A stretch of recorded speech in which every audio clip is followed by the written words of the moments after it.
Assalamualaikum warahmatullahi wabarakatuh.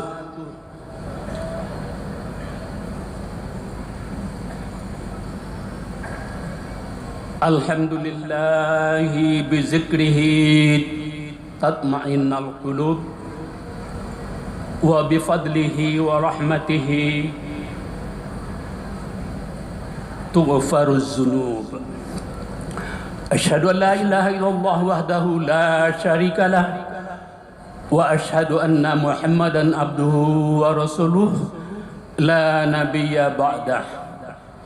Allahumma fassalli wa sallim wa barik ala sayyidina wa habibina wa safina wa nabiyyina Muhammadin sallallahu alaihi wasallam wa ala alihi wa ashabihi ajma'in. Ibu-ibu, bapak-bapak dan saudara-saudara jemaah salat tarawih dan witir Masjid Raya Sumatera Barat rahimakumullah.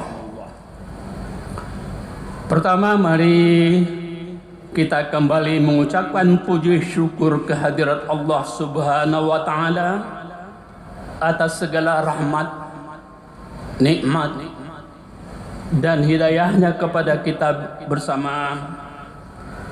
Alhamdulillah, kita sudah dapat melaksanakan ibadah puasa kita selama 27 hari. Insya Allah malam ini kita akan melaksanakan Qiyamul Lail malam ke-28. Ini berarti bahwa bagi pengikut Muhammadiyah tinggal satu malam lagi melaksanakan Qiyamul Lail, karena hari Jumat sudah akan merayakan Idul Fitri.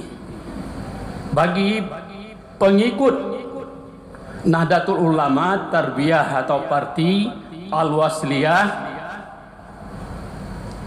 tinggal 2 malam lagi, karena ada kemungkinan Idul Fitrinya Sabtu 22 April. Kita belum dapat informasi pasti. Syatariah ada 2 kelompok, Syatariah Arba'iyah. Ada kalanya sama dengan NU dan Tarbiyah, ada kalanya kemudian. Jadi kemungkinan hari Ahad. Dan Syatariah Khamisiyah atau Khamsiyah itu hari Senin. Sementara itu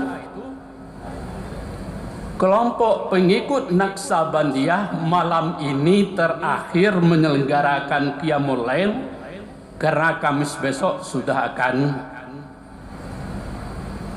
melaksanakan Idul Fitri. Dengan demikian ada kemungkinan 5 atau 4 hari Idul Fitri, dan itu sudah berkali-kali terjadi di tanah air kita. Cuma sayang pemerintah kita memakai salah satu prinsip aliran. Ada aliran berdasarkan hisab, ada aliran berdasarkan ru'yatul hilal. Nah, pemerintah memakai ru'yatul hilal berarti berpihak kepada salah satu. Seharusnya keputusan Idul Fitri itu tidak ditetapkan oleh pemerintah, tapi ditetapkan oleh ormas-ormas yang membimbing umatnya, sehingga pemerintah adil. Kalau sekarang tegak di salah satu. Terlepas dari itu,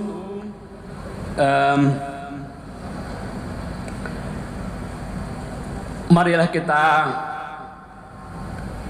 mengucapkan selawat dan salam untuk Nabi kita Nabi Muhammad sallallahu alaihi wasallam. Allahumma salli ala Muhammad wa ala ali Muhammad. Kemudian mari kita berdoa, semoga kita selalu diberi kesehatan, kekuatan dan rahmat serta petunjuk, sehingga kita dapat melaksanakan ibadah puasa kita sebulan penuh, tergantung kepada konsep yang dipakai, apakah 29 atau 30 nanti. Ibu-ibu dan bapak-bapak serta saudara-saudara yang insya Allah dirahmati Allah, walaupun Ramadan akan segera berakhir, namun tidak berarti bahwa ibadah, keimanan dan ketakwaan bisa kita perlonggar. Karena keimanan dan ketakwaan ibadah itu tidak hanya untuk bulan Ramadan. Yang hanya untuk bulan Ramadan itu adalah ibadah puasa, ibadah salat, zikir, tadarus, salat-salat sunat, itu tidak hanya di bulan Ramadan saja.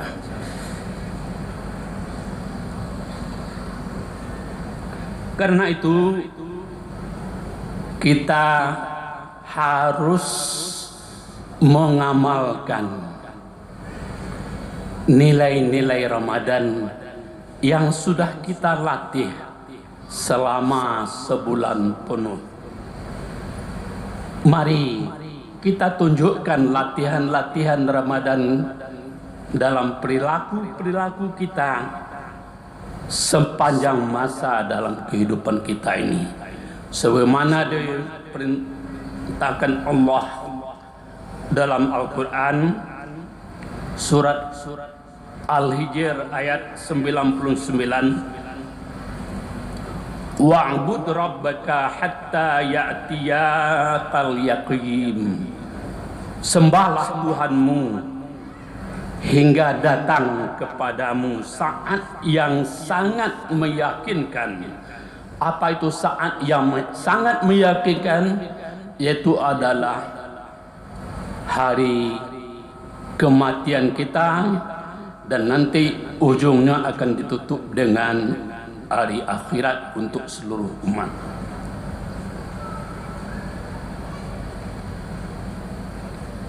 Karena itu pasca Ramadan setiap umat Islam dituntut untuk senantiasa taat beribadah, senantiasa meningkatkan keimanannya, senantiasa bertakwa kepada Allah sehingga datang ajal menjemput. Sebagaimana firman Allah, ya ayyuhallazina amanu taqullaha haqqa tuqatih wa la tamutunna illa wa antum muslimun. Hai orang-orang yang beriman, bertakwalah kepada Allah sebenar-benar takwa kepadanya, dan janganlah sekali-kali kamu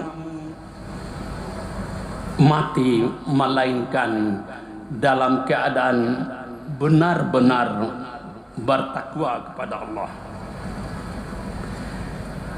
Sebagaimana kita ketahui bapak-bapak, ibu-ibu dan saudara-saudara, tak seorang pun di antara kita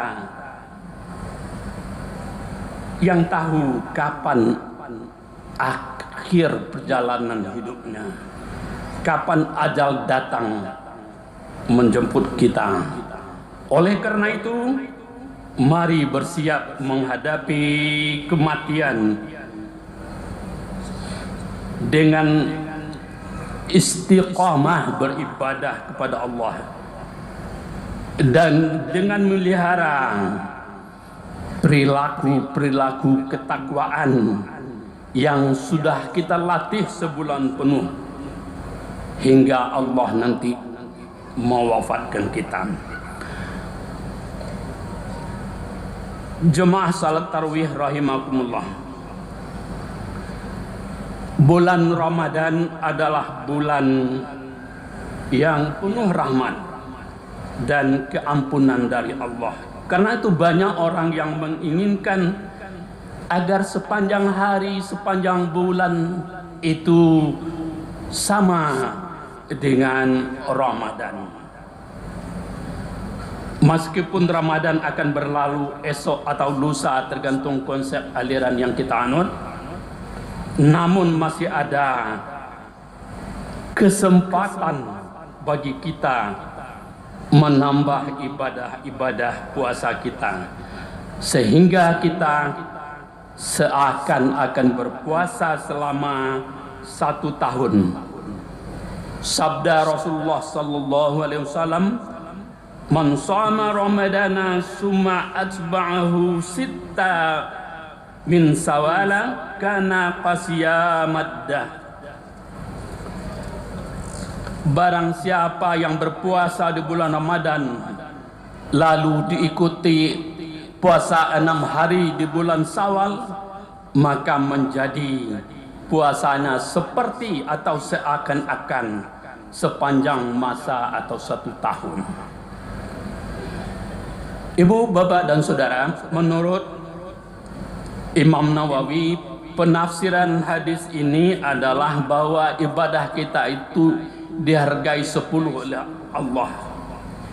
Karena itu puasa Ramadan yang kita laksanakan 1 bulan penuh itu sama dengan 10 bulan. 1 kali 10, 10 bulan. Puasa Syawal 6 hari kali 10 hari, 10 berarti 60 hari. 60 hari sama dengan 2 bulan. 10 bulan tambah 2 bulan adalah 12 bulan. Inilah yang maksud dengan bila kita melaksanakan puasa sunat 6 hari di bulan Ramadan, seakan-akan kita puasa selama 1 tahun penuh. Dan menurut Imam Nawawi, pelaksanaan puasa 6 di bulan Ramadan itu bisa tanggal 2, 3, 4, 5, 6, 7. Bisa dimulai tanggal 3, kalau tanggal 2 itu kita ada kepentingan, ada pertemuan keluarga dan sebagainya, bisa tanggal 3 atau bisa tanggal 4 atau malah bisa berganti hari asal selama bulan Syawal. Jadi menurut Imam Nawawi yang penting puasa 6 itu adalah 6 hari di bulan Syawal yang lazimnya kita puasa berturut-turut 6 hari. Akan tetapi diingatkan oleh Imam Nawawi, sebelum kita melaksanakan puasa 6 di bulan Syawal itu, tunaikan dulu puasa Ramadan kita yang sempat tertinggal, terutama bagi ibu-ibu muda atau putri-putri kita yang setiap bulan ada kedatangan tamu, maka ada puasanya yang dapat dispensasi untuk ditinggalkan, dibayar pada hari yang lain. Maka sebelum puasa 6 menurut Imam An-Nawawi dalam bukunya Riyadhus Shalihin, bayarkan dulu puasa yang tinggal baru laksanakan puasa 6. Mengapa? Karena hadis itu man shama Ramadan tadi. Siapa yang melaksanakan puasa Ramadan? Puasa Ramadannya masih tinggal karena beberapa dispensasi yang diizinkan, maka bayar itu dulu, lalu kemudian baru puasa 6 hari di bulan Syawal. Ini pertama kajian kita. Yang kedua, ibu-ibu, bapak dan saudara-saudara, untuk memelihara ketakwaan yang insya Allah kita peroleh nanti sampai akhir Ramadan, maka perlu kita lestarikan, kita langgengkan, kita amalkan senantiasa dalam kehidupan kita perilaku orang yang beriman dan perilaku orang yang bertakwa. Pertama, yang penting untuk penerapan nilai-nilai Ramadan sesudah bulan Ramadan atau pasca Ramadan adalah memelihara keimanan kita yang kokoh. Karena keimanan itu tidak hanya untuk Ramadan, tetapi di Ramadan kita dilatih memantapkan keimanan kita. Kita punya nasi, kita punya makanan, kita punya minuman, kita punya istri, tetapi tidak kita makan di siang hari walaupun di tempat yang tertutup. Kenapa? itu karena tebalnya rasa keimanan kita kepada Allah Subhanahu wa taala dan segala keimanan kepada yang gaib. Apa itu keimanan kepada yang gaib? Dalam surat Al-Baqarah ayat 3 dan 4 dapat kita lihat, bismillahirrahmanirrahim, allazina yu'minuna bil ghaibi wa yuqimuna salata wa mimma razaqnahum yunfiqun wallazina yu'minuna bima unzila ilaika wa ma unzila min qablik wa bil akhirati hum yuqinun, yaitu orang-orang yang beriman kepada yang gaib, mendirikan salat, menginfakkan sebagian rezeki yang kami berikan kepadanya, dan beriman kepada apa yang diturunkan kepada engkau wahai Muhammad, yaitu Al-Quran, dan apa-apa yang diturunkan sebelum engkau, dan mereka yakin adanya akhirat. Jadi keimanan itu secara normatif sudah hafal oleh anak SD. Percaya kepada Allah, percaya kepada malaikat, percaya kepada kitab, percaya kepada hari akhirat. Tetapi yang dilatih di Ramadan adalah implementasinya, pengamalannya. Kita tidak berbuat sesuatu yang walaupun halal karena diperintahkan oleh Allah untuk meninggalkannya. Maka di luar Ramadan, sesudah kita selesai Idul Fitri, maka pengamalan hal-hal itu tidak lagi hanya sekedar pengetahuan normatif, tapi menjadi perbuatan-perbuatan yang aplikatif di dalam kehidupan kita. Apa maksudnya? Kalau kita berdagang, benar-benar kita jujur. Barang yang kualitasnya nomor 4 jangan dikatakan nomor 1. Jangan diaduk kualitas prima dengan kualitas nomor sepatu atau nomor 7, nomor 30 dan sebagainya.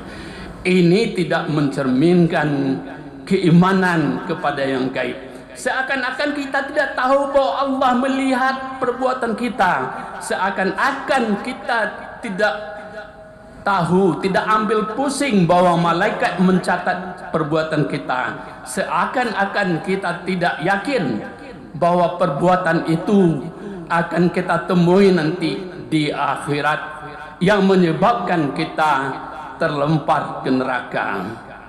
Nah, jadi kalau keimanan ini berakar di dalam dada kita, insya Allah perbuatan perilaku beriman, perilaku bertakwa itu akan dapat kita penuhi dan dapat kita pelihara pasca Ramadan, walaupun Ramadan sudah kita tinggalkan.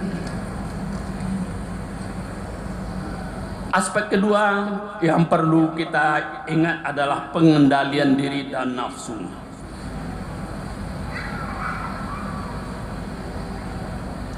Selain dari melanggengkan, meneruskan pengamalan ibadah, pengamalan berinfak, pengamalan berzakat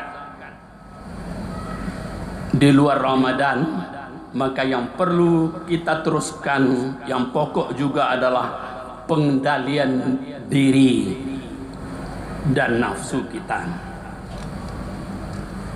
Dan inilah buah puasa. Orang yang betul-betul berpuasa tidak hanya sekedar di mulut, dia akan bisa berbuat secara aplikatif dengan nilai-nilai yang diingatkan oleh Allah untuk kita tidak memperbuatnya.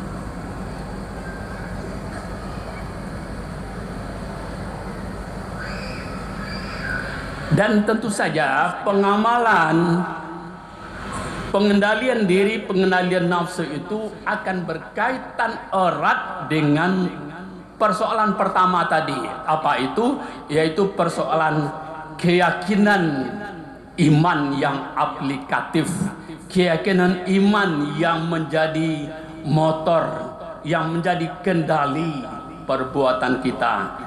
Tidak sekadar hafalan seperti anak SD. Dan inilah yang kita harapkan terus dilakukan. Bila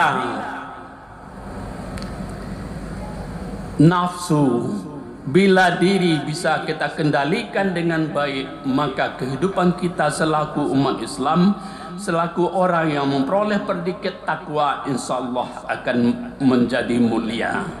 Seperti syair Abu Bakar Siddiq, tuba liman kana aqlihi amiran wa hawa'u hasiran. Berbahagialah orang yang akalnya menjadi panglima hidupnya dan nafsunya menjadi tawanannya. Maksudnya menjadi tawanannya itu dikendalikan nafsunya, tidak dibunuh tapi dikendalikan. Dan selanjutnya kata Abu Bakar, wa wailun liman kana hawahu amiran wa aqluhu asiran. Sungguh celakalah orang yang nafsunya menjadi panglima kehidupannya, menjadi motor penggerak kehidupannya, penggerak pikirannya, lalu akalnya ditawan, artinya akalnya dipasung, tidak dipergunakan akalnya karena yang berkuasa itu adalah hawanya. Jadi kalau akal menjadi panglima kehidupan, insya Allah akal akan berfungsi dengan baik, memelihara kehormatan diri kita, memelihara fungsi kita sebagai manusia yang sudah diwasiatkan oleh Allah Subhanahu wa taala. Tetapi kalau akal kita ditertawan oleh nafsu kita, maka kehidupan kita tidak seperti yang diharapkan dari buah puasa Ramadan yang kita latih selama sebulan penuh ini. Mengapa? Kalau kita memperturutkan hawa nafsu sehingga nafsu menjadi panglima kehidupan kita dan akal menjadi tawanan nafsu itu, maka ketemulah firman Allah dalam surat Yusuf ayat 53, inna nafsa la amaratu bisu illa ma rahima rabbi. Sesungguhnya nafsu itu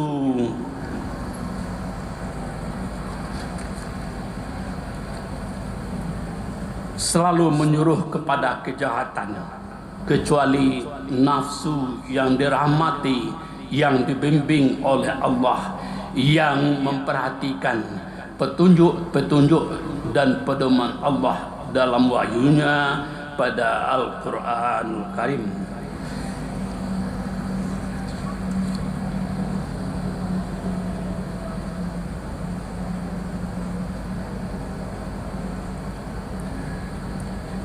Bapak, Ibu, dan saudara-saudara, mengingat pengendalian nafsu itu penting bagi kehidupan kita, dan nilai hidup kita itu ditentukan oleh mampu atau tidaknya kita mengendalikan nafsu. Maka kita harus memperhatikan aspek-aspek yang sudah kita latih di dalam kehidupan, dan agar latihan itu tidak lama-kelamaan menjadi hilang dan habis sama sekali, mari kita laksanakan puasa sunat seperti yang disebutkan tadi, puasa 6 di bulan Syawal, puasa Senin Kemis, puasa 3 hari di pertengahan bulan Qamariyah atau bulan Hijriyah, serta puasa-puasa khusus pada momentum lainnya. Insyaallah dengan puasa sunat Syawal, puasa setiap Senin Kemis, puasa 3 hari di pertengahan bulan, maka kemampuan pengendalian diri kita akan terasah. Dan bila kemampuan diri kita terasah, maka insyaallah kejujuran dalam diri kita akan tumbuh dengan baik. Sebagai renungan untuk menutup kuliah ini, mari kita perhatikan Kisah di zaman Umar bin Khattab. Umar bin Khattab adalah pejabat, kepala pemerintahan, menggantikan pemerintahan dari Rasulullah ke Abu Bakar, dari Abu Bakar ke Umar. Dia tidak hanya sekedar menerima laporan dari sahabat-sahabatnya, para pejabatnya, tapi malam hari dia melakukan kontrol ke rumah-rumah penduduknya. Pada satu kali ketika dia masuk lorong, keluar lorong, dia letih, dia bersandar ke satu dinding rumah. Tiba-tiba dia mendengar suara, "Wahai anakku, bangunlah." Maka sang anak bangun. "Ada apa, Bunda?" "Tolong dicampurkan susu yang kita perah tadi sore dengan air."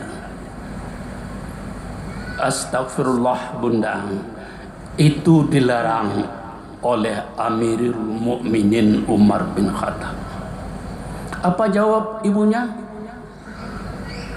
"Kan tidak kita saja yang mencampur, wahai anakku.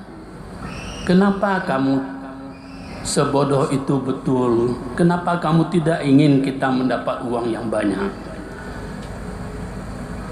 Lagi pula Umar bin Khattab tengah malam seperti ini tentu sedang tidur nyenyak di rumahnya. Tidak akan tahu Amirul Mukminin itu, "Campurlah wahai anakku susu itu dengan air supaya nanti takarannya menjadi banyak dan kita dapat uang yang banyak." Kalau begitu, wahai bundaku, mungkin saja Umar bin Khattab sedang tidur, tetapi Tuhannya Umar bin Khattab itu tidak pernah tidur. Malaikat tidak pernah tidur mencatat perbuatan kita. Mendengar itu berurai air mata Umar bin Khattab, dan kebetulan setelah itu fajar menyingsing, dia ke masjid salat dan kembali ke rumah. Setiba di rumah dipanggilnya anaknya yang bernama Asim untuk menyelidiki rumah putri yang tadi malam didengarnya dialognya dengan orang tuanya. Anak putri yang jujur, yang dapat mengendalikan dirinya, mengendalikan nafsunya, tidak tergoda untuk mendapat uang yang banyak. Setelah menerima laporan dari Asim, Umar bin Khattab memutuskan mengambil putri yang mampu mengendalikan nafsu, mengendalikan diri, sehingga berbuat jujur itu sebagai menantu. Dengan demikian, kejujuran itu membuktikan, mendatangkan keberuntungan. Putri itu diambil menantu oleh khalifah. Khalifah itu kalau sekarang adalah presiden. Anak-anak kami para remaja, walaupun Jokowi sudah ketiga anaknya sudah kawin, tidak mungkin lagi diambil jadi menantu, tetapi kejujuran dan pengendalian diri itu perlu kita pelihara terus, karena banyak aspek lain yang akan menguntungkan kehidupan kita. Bisa saja nanti, mana tahu, bisa Pak Gubernur, bisa Pak Wali Kota, bisa Pak Bupati, bisa pengusaha. Orang kampung saya yang hanya berjualan di kaki lima, tetapi karena kejujurannya akhirnya dia diambil sebagai pegawai dan setelah itu diambil menantu. Jadi kejujuran, pengendalian diri itu sangat penting kita pelihara dengan baik. Fa'tabiru ya ulil absar la'allakum turhamun. Wassalamualaikum warahmatullahi wabarakatuh.